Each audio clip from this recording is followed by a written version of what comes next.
అమ్మా రండమ్మా రండి. మొట్టమొదటిసారిగా కొత్త ఇంట్లో అడుగు పెడుతున్నారు. కుడికాయలు పెట్టి రండమ్మా. నీల, ఇతను నా ఫ్రెండ్ సత్యం. నేను హార్మోనియం అయితే ఇతను తబలా. ఏం తబలో ఏంటోనమ్మా. ఈయన మీ గురించి తలుచుకొని రోజంటూ లేదు. మీరు వస్తున్నారని తెలిసి ఈ డోలంతా సారీ ఈ హాలంతా ఎలా దేవుళ్ళతో అలంకరించారో చూడండి. మిమ్మల్ని సెంటిమెంట్ తో పడేయాలని, అమ్మో మీ సెంటిమెంట్ నిలబెట్టాలని. నీల, అటు చూడు, శ్రీ వెంకటేశ్వర స్వాముల వారు. ఆహా, ఆయన దర్జానే వేరు.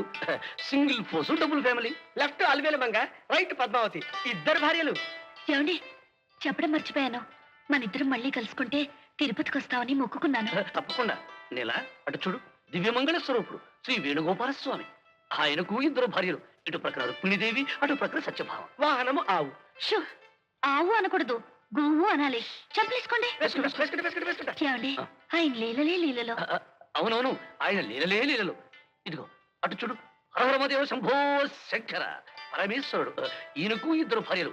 ఎంతో అన్యూన్యంగా ఉంటారు. కలిసి మెల్లిసి. నెత్తిన గంగ, పక్కన పార్వతీదేవి, వెనక ఎద్దు. ఎద్దు అనకూడదు, నంది అనాలి. ఓహో నంది. ఎద్దులాగుంటాను, చెంపలేసుకుంటానమ్మా. ఏమండి, ప్రతి సోమవారం శివాలయంలో అభిషేకం చేయిస్తే అన్ని అరిష్టాలు పోతాయట. తప్పకుండా చేద్దాం. ఆయనతో పాటు ఆయన ఇద్దరు భార్యలు కూడా చేద్దాం. ఇటు చూడు, హరోహర శ్రీ సుబ్రహ్మణ్యేశ్వర స్వాముల వారు. వీరికి ఇద్దరు భార్యలు, వల్లి, దేవసేన. వాహనము నెమలి లేదా మయూరము. చూడండి సత్యం గారు, అమ్మా ఈ దేవుళ్ళ పటాలన్నీ తెచ్చింది మీరేనా? అవునమ్మా, స్వయంగా నేనే తెచ్చాను. చూడండి, ఈ ఇద్దరు భార్యల దేవుళ్ళ పటాలు చూస్తుంటే నాకెంతో భయంగా ఉందండి.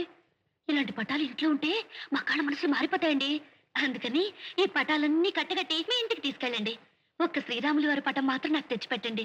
ఎందుకంటే నా భర్త శ్రీరామచంద్రుడు కాబట్టి. భాస్కర, తను షాకు తినకూడదని ప్రయత్నిస్తే మనకే షాక్ ఇచ్చి వెళ్ళింది తపల్లా. ఇంకా ఎన్ని షాకులు ఇస్తుందో ఏమో. తపలా. అయ్యో, ఏమిటండి హాయిగా తలంటి స్నానం చేయకుండా తొట్టి స్నానం ఏమిటి? తొట్టి స్నానం. తలంటు స్నానమా? ఈరోజు శనివారం, మీరు కూర్చొని చెప్తాను.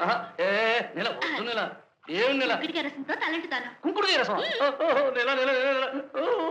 ఇన్ని రోజులు నేను లేను, మిమ్మల్ని పట్టించుకునేవారే లేరు. కదలకండి. అది కాదు నెల, కంట్లో పడుతుంది. ఉన్నని చెప్తాను. ఇంకా ఎవడు చెప్పేది? నా కళ్ళు మండుతుంటే. అయ్యో వద్దు.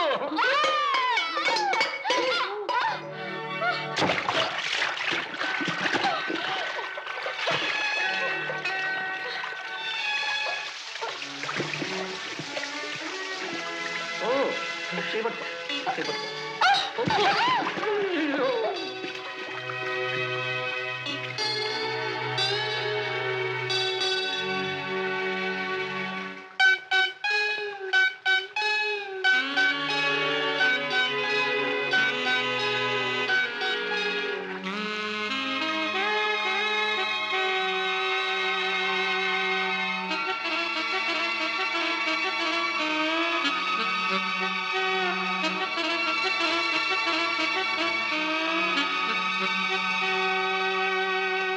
అమ్మో అయ్యో దేవుడు, విమానం వస్తుంది, ప్రమాదం వస్తుంది, విమానంలో ప్రమాదం వస్తుంది. విమానంలో ప్రమాదం ఏమిటో నీ బొంద?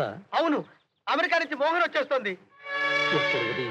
భాస్కర, విమానం రావడానికి ఇంకో గంట టైం ఉంది. భాస్కరా, నువ్వు అర్జెంట్ గా ఎయిర్పోర్ట్ కి వెళ్ళాలి. విమానం దిగ్గానే నువ్వు కనిపించకపోతే ఇంకా నువ్వు ఎవరికి కనిపించవు. ఎయిర్పోర్ట్ ఏమిటి, విమానం ఏమిటి? ఎవరు వస్తున్నారు? ఎవరు కాదు, ఏదో ఇన్స్ట్రుమెంట్. అదే ఇన్స్ట్రుమెంట్. అమెరికా నుంచి వచ్చే విమానంలో కొత్త వైద్యం వస్తుంది, చాలా పెద్ద వైద్యం. అది తీసుకురావడానికి కొంత టైం పడుతుంది. రాత్రి కలిసి. పెద్ద వైద్యం ఏంటి? పెద్ద విచిత్రమైన వైద్యం. దానికింత కంగారు ఎందుకు? వెళ్ళి తీసుకురండి. అవును సత్యం గారు, మీరు వచ్చి ఎంతసేపు అయింది? మీ అభిమానం నాకు తెలుసమ్మా. మీరే స్వయంగా లోపలికి వెళ్ళి కాఫీ కలుపుకొని తీసుకురావాలనేగా. కాఫీ ఏమిటండి, టిఫినే తెస్తాను. మీరు అందుకే వస్తారని తెలుసుగా. భాస్కరా, నీ గురించే నాకు దిగులు. మోహన్ రాగానే వీళ్ళిద్దరి మధ్య నువ్వు తిరగల మధ్యలో పడ్డ బఠానీ గింజల పడిపడి అయిపోతావు. తప్పలా, అనవసరంగా నువ్వు కంగారు పడి నన్ను కంగారు పెట్టేస్తున్నావు. ఒక పని చేద్దాం. మోహన్ రాగానే జాగ్రత్తగా దువ్వి చల్లగా అసలు విషయాన్ని మెల్లగా చెప్పేస్తాను. నువ్వు ఇక్కడే ఉండి నీళ్ళ జాగ్రత్తగా చూసుకో. ఓకే. మోహన గోపాల, ఏం జరుగుద్దో